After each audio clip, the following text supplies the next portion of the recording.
But the first time it ever happened, I was sitting out front, and this 4-year-old little girl came out crying. And I was like, "What's the matter?" And she was like, "One of the pirate boys pulled a knife on me in there." And immediately I'm already thinking, like, not cool, but I needed to clarify. I'm like, "Was it a real knife?" And she said, "Yes." And I'm like, okay, normally pirate boys would not be a good descriptor. Yeah. But luckily for me, there were only 2 in there, and they were together. So I, like, good enough of a description. So I said I'd take care of it, and I sent the girl, back to her mom and all that stuff, and I was aiming to take care of it. So the 2 boys came out, and immediately I stopped them. I said, hey, does one of you have a knife?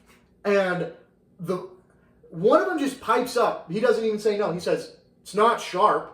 And I'm like, kid logic. Like, I can't get in trouble if it's not dangerous. Yeah. So I'm like, "Give it to me." And he pulls it, and he had it hidden. It was like tucked under his shirt. It wasn't even like displayed like you would have on your belt.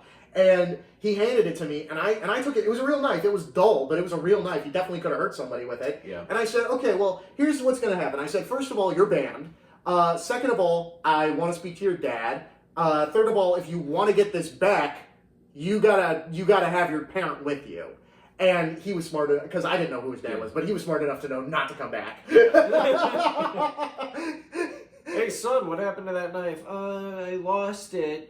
Yeah, like he's probably still gonna get in trouble for losing it, but less trouble than drawing it on another child. Yeah, like, well, why did you get it confiscated? Woo!